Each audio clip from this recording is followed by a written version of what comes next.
Welcome to ഇസാൻസ് world. അപ്പോൾ ഇന്നത്തെ വീഡിയോയിൽ ഞാൻ പറയാൻ പോകുന്നത് കുട്ടികൾക്ക് എഗ്സ് കൊടുക്കുന്നതിനെ പറ്റി നിങ്ങൾ അറിയേണ്ട എല്ലാ കാര്യങ്ങളുമാണ്. അതായത് കുട്ടികൾക്ക് എഗ്സ് കൊടുക്കുമ്പോൾ, അതായത് മുട്ട കൊടുക്കുമ്പോൾ നമ്മൾ പാരൻസ് ഒരുപാട് കാര്യങ്ങൾ ശ്രദ്ധിക്കണം. അപ്പോൾ ആ കാര്യങ്ങളെക്കുറിച്ചാണ് ഞാൻ ഇന്നത്തെ വീഡിയോയിൽ പറയാൻ പോകുന്നത്. അതുപോലെ തന്നെ കമൻറ്റ് സെക്ഷനിൽ മുട്ട കൊടുക്കുന്നതിനെ പറ്റി ഒരുപാട് സംശയങ്ങളൊക്കെ വന്നിരുന്നു. അപ്പോൾ അതൊക്കെ ക്ലിയർ ചെയ്യുന്നതാണ് ഇന്നത്തെ എൻ്റെ വീഡിയോ. അപ്പോൾ വീഡിയോയിലേക്ക് കടക്കും മുമ്പ് നിങ്ങൾ ആദ്യമായിട്ടാണ് എൻ്റെ ചാനൽ കാണുന്നതെങ്കിൽ ഒന്ന് സബ്സ്ക്രൈബ് ചെയ്തേക്കുക. സബ്സ്ക്രൈബ് ബട്ടൻ്റെ അടുത്തുള്ള ആ കുഞ്ഞു ബെൽ ബട്ടൺ കൂടി ഒന്ന് പ്രസ് ചെയ്താൽ ഞാൻ പുതിയ പുതിയ വീഡിയോസ് ഇടുമ്പോൾ നിങ്ങൾക്ക് നോട്ടിഫിക്കേഷൻ ലഭിക്കും. അപ്പോൾ നമുക്ക് സ്റ്റാർട്ട് ചെയ്യാം അല്ലേ. അപ്പോൾ ഈ എഗ്സ് എന്ന് പറയുന്നത് ഒരുപാട് ന്യൂട്രീഷനും വൈറ്റമിൻസും അടങ്ങിയ ഒരു ഫുഡാണ്. അപ്പോൾ ഞാൻ ആദ്യം തന്നെ ഈ മുട്ടയുടെ ഹെൽത്ത് ബെനിഫിറ്റ്സിനെ കുറിച്ച് പറഞ്ഞു തുടങ്ങാം. അതായത് കുട്ടികൾക്കത് കൊടുത്താൽ ഉണ്ടാകുന്ന ഗുണങ്ങളെക്കുറിച്ച് തന്നെ ഞാൻ ആദ്യം പറയാം. അപ്പോൾ ആദ്യമായിട്ടുള്ളത് ഗുഡ് പ്രോട്ടീൻ കണ്ടൻ്റ് ആണ്. അതായത് ഈ മുട്ടയിൽ ഒരുപാട് പ്രോട്ടീൻ കണ്ടൻറ്റ് അടങ്ങിയിട്ടുണ്ട്. ഒരു ഗുഡ് സോഴ്സ് ഓഫ് പ്രോട്ടീൻ തന്നെയാണ് ഈ മുട്ട എന്ന് പറയുന്നത്. അതുപോലെ തന്നെ നമുക്ക് ഈസിലി അവൈലബിൾ ആണല്ലോ.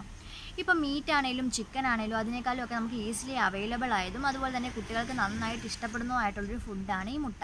അതുപോലെ തന്നെ ഈ മുട്ട വളരെ എക്കണോമിക്കും കൂടെയാണല്ലേ, അതായത് വില കുറവാണല്ലോ മറ്റുള്ളതിനേക്കാളും ഒക്കെ. അപ്പോൾ നമുക്ക് കുട്ടികൾക്ക് ഡെയിലി ബേസിസിൽ തന്നെ ഈ മുട്ട കൊടുക്കാനായിട്ട് സാധിക്കും. അപ്പോൾ റൈറ്റ് ക്വാണ്ടിറ്റിയിൽ റൈറ്റ് ടൈമിലൊക്കെ ഈ കുട്ടികൾക്ക് ഇത് കൊടുത്താൽ അത് കുട്ടികളുടെ മസിൽ ഡെവലപ്മെൻറ്റിനെ ഒരുപാട് ഹെൽപ്പ് ചെയ്യും. അതുപോലെ തന്നെ കുട്ടികളുടെ ഗ്രോത്തിനും ഈ മുട്ട വളരെയധികം ഹെൽപ്പ് ചെയ്യുന്നുണ്ട്. ഇനി രണ്ടാമത്തെ ഹെൽത്ത് ബെനിഫിറ്റ്സ് എന്ന് പറഞ്ഞാൽ അയൺ കണ്ടൻ്റ് ആണ്. ഈ മുട്ടയിൽ ഒരുപാട് അയൺ കണ്ടൻ്റ് അടങ്ങിയിട്ടുണ്ട്. അപ്പോൾ കുട്ടികളുടെ ഹീമോഗ്ലോബിൻ ഇൻക്രീസ് ചെയ്യാനും അതുപോലെ തന്നെ കുട്ടികൾക്ക് അനീമിയ ഉണ്ടാവാതിരിക്കാനും ഒക്കെ ഇത് വളരെയധികം ഹെൽപ്പ് ചെയ്യും. ഇനി മൂന്നാമത്തേതെന്ന് പറഞ്ഞാൽ ഹെൽത്തി ഫാറ്റ് ആണ്.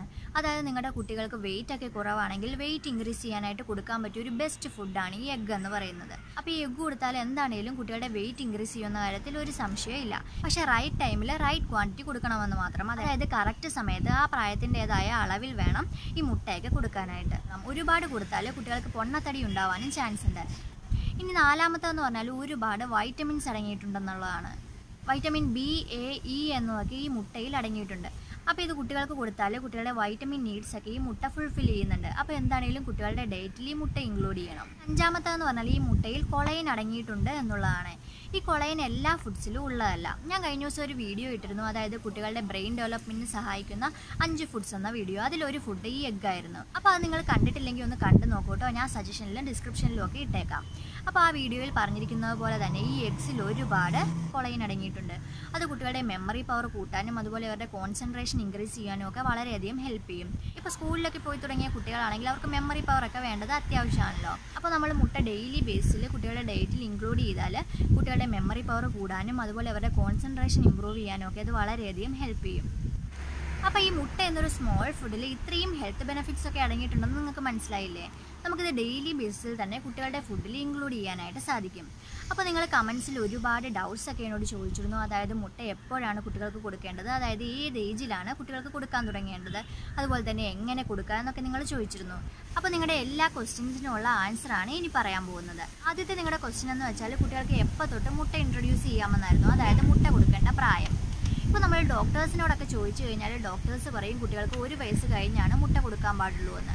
കാരണം അതാണ് സേഫസ്റ്റ് വേ. കാരണം ഈ മുട്ടയിൽ ഒരുപാട് പ്രോട്ടീൻ കണ്ടൻറ്റ് അടങ്ങിയിരിക്കുന്നത് കൊണ്ട് തന്നെ കുട്ടികൾക്ക് അത് ഡൈജസ്റ്റ് ആവാൻ വളരെയധികം ബുദ്ധിമുട്ടായിരിക്കും. കുട്ടികളുടെ ഡൈജസ്റ്റീവ് സിസ്റ്റം എന്ന് പറഞ്ഞാൽ 1 വയസ്സിന് താഴെ മച്ചുവർ ആയിട്ടില്ലല്ലോ.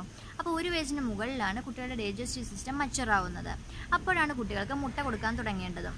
അങ്ങനെയൊക്കെയാണ് പറയുന്നതെങ്കിൽ നിങ്ങളുടെ ഫാമിലിയിൽ മുട്ടയ്ക്കൊരു അലർജി ഹിസ്റ്ററി ഇല്ലെങ്കിൽ, അതായത് നിങ്ങൾക്കോ നിങ്ങളുടെ പാരൻസിനോ ഒക്കെ മുട്ടയ്ക്ക് അലർജി ഉണ്ടായിട്ടില്ലെങ്കിൽ നിങ്ങൾക്കൊരു 8 to 9 മാസം തൊട്ട് കുട്ടികൾക്ക് മുട്ട ഇൻട്രൊഡ്യൂസ് ചെയ്യാവുന്നതാണ്.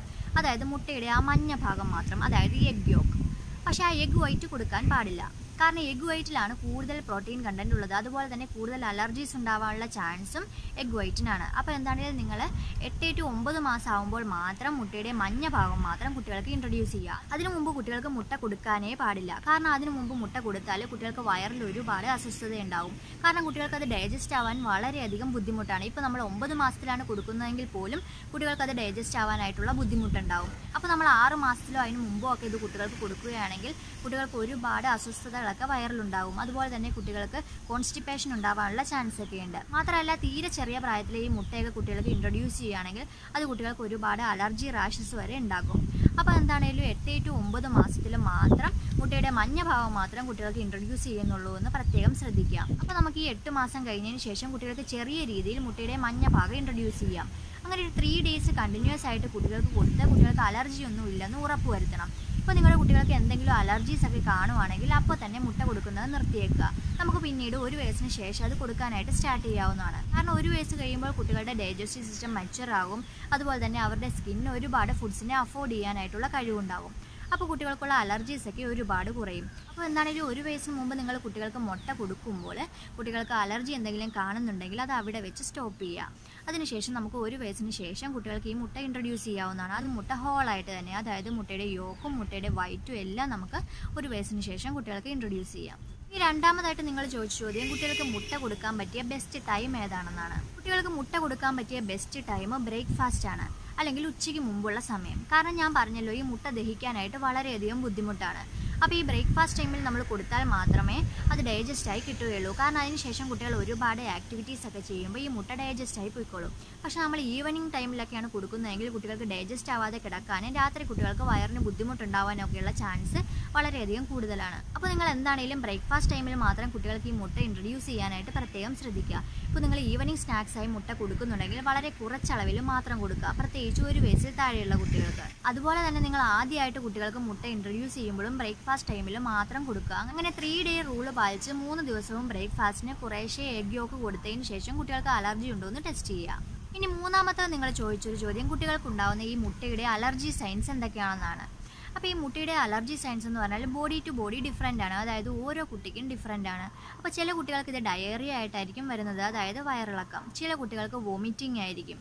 ചില കുട്ടികൾക്കാണെങ്കിൽ സ്കിന്നിലെ റാഷസ് ആയിട്ടായിരിക്കും ഈ മുട്ട അലർജി കാണിക്കുന്നത്. ചില കുട്ടികൾക്കാണെങ്കിൽ ബ്രീത്തിങ് പ്രോബ്ലം ആയിരിക്കും. എന്നാൽ മറ്റു ചില കുട്ടികൾക്ക് പെട്ടെന്നുണ്ടാവുന്ന പനിയായിരിക്കും. അപ്പോൾ നിങ്ങൾ എന്താണെങ്കിലും കുട്ടിക്ക് മുട്ട കൊടുത്തതിന് ശേഷം അന്നേ ദിവസം എന്തെങ്കിലും ഈ അലർജി സൈൻസ് കാണുന്നുണ്ടോ എന്ന് പ്രത്യേകം ശ്രദ്ധിക്കുക. അങ്ങനെ കാണുന്നുണ്ടെങ്കിൽ എന്താണെങ്കിലും ഒരു പീഡിയാട്രീഷ്യനെ കൺസൾട്ട് ചെയ്യുക. അതിനുശേഷം ആ മുട്ട കൊടുക്കുന്നത് നിർത്തിയേക്കുക കുറച്ച് കാലത്തേക്ക്. അതിനുശേഷം നമുക്ക് വീണ്ടും ഇൻട്രൊഡ്യൂസ് ചെയ്ത് കുട്ടിക്ക് അലർജി മാറിയോ എന്ന് ടെസ്റ്റ് ചെയ്യാവുന്നതാണ്. ഇപ്പോൾ ജസ്റ്റ് എൻ്റെ മോൻ്റെ കാര്യം പറയുവാണെങ്കിൽ തന്നെ ഞാൻ ഒരു 8 മാസം കഴിഞ്ഞപ്പോൾ അവൻ ഈ എഗ് യോക്ക് ഇൻട്രൊഡ്യൂസ് ചെയ്തു.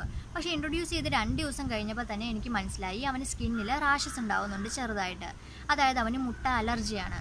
അതിനുശേഷം ഞാൻ ഇതുവരെ അവന് കൊടുത്തിട്ടില്ല. ഇപ്പോൾ അവന് 1 വയസ്സാവാൻ പോവുകയാണ്. 1 വയസ്സ് കഴിഞ്ഞിട്ട് വേണം എനിക്കിനി വീണ്ടും അതൊന്ന് ഇൻട്രൊഡ്യൂസ് ചെയ്ത് നോക്കാനായിട്ട്.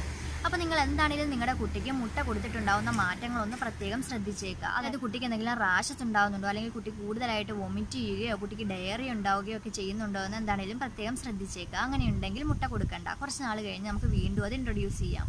ഇനി നിങ്ങൾ ചോദിച്ചൊരു ചോദ്യം കുട്ടികൾക്ക് എങ്ങനെയാണ് മുട്ട ഇൻട്രൊഡ്യൂസ് ചെയ്യേണ്ടതെന്നാണ്. അതായത് വേവിച്ചിട്ടാണോ, അല്ലെങ്കിൽ ഹാഫ് ബോയിൽഡ് ആണോ, ബുൾസൈ ആയിട്ടാണോ, അങ്ങനെയൊക്കെ കൊടുക്കാവോ എന്നാണ് നിങ്ങളൊരു ചോദ്യം ചോദിച്ചത്. അപ്പോൾ എന്താണെങ്കിലും 1 വയസ്സിൽ താഴെയുള്ള കുട്ടികൾക്ക് നന്നായിട്ട് വേവിച്ചിട്ട് അതിൻ്റെ യോക്ക് മാത്രമാണ് കൊടുക്കാൻ പാടുള്ളൂ. നന്നായിട്ട് വേവണം, ഹാഫ് ബോയിൽഡ് ഒന്നും പാടില്ല. നന്നായിട്ട് വെന്തതിന് ശേഷം മാത്രം കൊടുക്കുക. ഇപ്പോൾ 1 വയസ്സിന് ശേഷമുള്ള കുട്ടികളാണെങ്കിൽ നന്നായിട്ട് വേവിച്ചതിന് ശേഷം മാത്രമാണ് ഈ എഗ് യോക്കും എഗ് വൈറ്റും ഒക്കെ കൊടുക്കാൻ പാടുള്ളൂ. ഇപ്പോൾ ഒരുപാട് നാൾ കൊടുത്തു കഴിഞ്ഞ് കുട്ടികളുടെ വയറിന് പ്രോബ്ലം ഒന്നുമില്ല, നന്നായിട്ട് ഡൈജസ്റ്റ് ആവുന്നു എന്നൊക്കെ നിങ്ങൾക്ക് മനസ്സിലായാലും മാത്രം നിങ്ങൾക്ക് കുട്ടികൾക്ക് ഹാഫ് ബോയിൽഡൊക്കെ കൊടുക്കാം. അതുപോലെ തന്നെ ബുൾസൈയൊക്കെ കൊടുത്തു തുടങ്ങാവുന്നതാണ്. പക്ഷേ എന്താണെങ്കിലും 1 വയസ്സിൽ താഴെയുള്ള കുട്ടികൾക്ക് നന്നായിട്ട് വേവിച്ച് മാത്രമാണ് ഈ എഗ്ഗ് കൊടുക്കാൻ പാടുള്ളൂ. അതുപോലെ തന്നെ ആദ്യമായിട്ട് കൊടുക്കുമ്പോൾ മറ്റ് ഫുഡ്സിൻ്റെ കൂടെയൊന്നും ചേർത്ത് ഈ എഗ്ഗ് കൊടുക്കരുത്. എഗ്ഗ് മാത്രമായിട്ട് കൊടുത്തൊന്ന് ടെസ്റ്റ് ചെയ്യുക. എന്നാലാണ് നമുക്ക് ഏത് ഫുഡിനാണ് അലർജി ഉണ്ടെന്ന് അറിയാൻ സാധിക്കുകയുള്ളൂ. അതുപോലെ തന്നെ ഇപ്പോൾ കുട്ടികൾക്ക് മുട്ട അലർജി ഇല്ല, പക്ഷേ കുട്ടിക്ക് മുട്ട കഴിക്കാനൊക്കെ മടിയൊക്കെ ഉണ്ടെങ്കിൽ നമുക്ക് വേണമെങ്കിൽ ചെറുതായിട്ട് ഫോർമുല മിൽക്ക് ആഡ് ചെയ്തിട്ട് ഈ മുട്ട കൊടുക്കാവുന്നതാണ്. അതുപോലെ തന്നെ കുട്ടികൾക്ക് ഒരുപാട് രീതിയിൽ ഈ മുട്ട ഇൻട്രൊഡ്യൂസ് ചെയ്യാം. ഞാൻ എന്താണെങ്കിലും മുട്ട കൊണ്ടുള്ള ഒരു 4-5 റെസിപ്പി ഉടനെ ഇടാം കേട്ടോ. അപ്പോൾ നിങ്ങൾക്ക് കുട്ടികൾക്ക് ആ രീതിയിലൊക്കെ ഒന്ന് പരീക്ഷിച്ച് നോക്കാമല്ലോ. ഇനി നിങ്ങൾ ചോദിച്ചൊരു ചോദ്യം സമ്മർ സീസണിലും വിൻ്റർ സീസണിലും അനുസരിച്ച് ഈ മുട്ട കൊടുക്കുന്നതിൻ്റെ അളവ് ക്രമീകരിക്കണോ എന്നാണ്. ഇതും ഞാൻ നേരത്തെ പറഞ്ഞ പോലെ ബോഡി ടു ബോഡിയാണ് ഡിപ്പെൻഡ് ചെയ്തിരിക്കുന്നത്. അതായത് ചില കുട്ടികൾക്ക് സമ്മർ സീസണിൽ മുട്ട കൊടുക്കുന്നത് ബുദ്ധിമുട്ടായിരിക്കും, ചില കുട്ടികൾക്ക് ഒരു പ്രശ്നവും ഉണ്ടാവില്ല. അപ്പോൾ നിങ്ങൾ എന്താണെങ്കിലും നിങ്ങളുടെ കുട്ടിയെ പൂർണ്ണമായും ഒന്ന് നിരീക്ഷിക്കുക. അതായത് കുട്ടിക്ക് സമ്മർ സീസണിൽ ഡെയിലി മുട്ട കൊടുത്തിട്ട് എന്തെങ്കിലും അലർജീസ് ഒക്കെ കാണുന്നുണ്ടെങ്കിൽ സമ്മർ സീസണിൽ നിങ്ങൾക്ക് വീക്കിലി 3-4 ഒക്കെ കൊടുത്താലും മതിയാവും. വിൻ്റർ സീസണിൽ നിങ്ങൾക്ക് ഡെയിലി ബേസിസിൽ തന്നെ കുട്ടികൾക്ക് മുട്ട കൊടുക്കാവുന്നതാണ്. അപ്പോൾ ഇത്രയുമാണ് മുട്ട കൊടുക്കുന്നതിനെ പറ്റി നിങ്ങൾ ചോദിച്ച സംശയങ്ങൾ. പിന്നെ മുട്ട കൊടുക്കുന്ന കാര്യത്തിൽ പ്രത്യേകം ശ്രദ്ധിക്കേണ്ട ഒരു കാര്യം എന്താണെന്ന് വെച്ചാൽ മുട്ട കൊടുക്കുമ്പോൾ കുട്ടികൾക്ക് ഫ്രഷ് ആയിട്ടുള്ള മുട്ട തന്നെ വാങ്ങിക്കൊടുക്കുക. ഒരുപാട് നാൾ ഫ്രിഡ്ജിൽ വെച്ചതൊന്നും കുട്ടികൾക്ക് ഉപയോഗിക്കാനായിട്ട് പാടില്ല. ഫ്രഷ് ആയിട്ടുള്ളത് കൊടുക്കാനായിട്ട് എപ്പോഴും ശ്രദ്ധിക്കുക. അല്ലെങ്കിൽ അത് കുട്ടികൾക്ക് കൂടുതൽ അലർജീസും ഡൈജസ്റ്റീവ് പ്രോബ്ലംസും ഒക്കെ ഉണ്ടാക്കാനുള്ള ചാൻസ് ഉണ്ട്. അപ്പോൾ എന്താണെങ്കിലും ആ കാര്യം കൂടി പ്രത്യേകം ശ്രദ്ധിച്ചേക്കുക. അപ്പോൾ എന്താണെങ്കിലും ഞാൻ ഇന്നത്തെ വീഡിയോ വൈൻഡപ്പ് ചെയ്യുകയാണ്. നിങ്ങൾക്ക് മുട്ടയെക്കുറിച്ചുള്ള എല്ലാ സംശയങ്ങളും കവറായി എന്നാണ് ഞാൻ വിചാരിക്കുന്നത്. ഇനി നിങ്ങൾക്ക് എന്തെങ്കിലും ഡൗട്ട്സ് ഉണ്ടെങ്കിൽ കമൻറ്റ് സെക്ഷനിൽ എന്നോട് ചോദിക്കാവുന്നതാണ്. അതുപോലെ തന്നെ ഈ വീഡിയോ നിങ്ങളുടെ ഫ്രണ്ട്സിനും ഫാമിലിക്കും ഒക്കെ ഷെയർ ചെയ്തേക്കുക. അപ്പോൾ എന്താണെങ്കിലും ഞാൻ വീഡിയോ വൈൻഡപ്പ് ചെയ്യുകയാണ്. നിങ്ങൾക്ക് ഈ വീഡിയോ ഇഷ്ടമായെങ്കിൽ തീർച്ചയായും ലൈക്ക് ചെയ്യുക.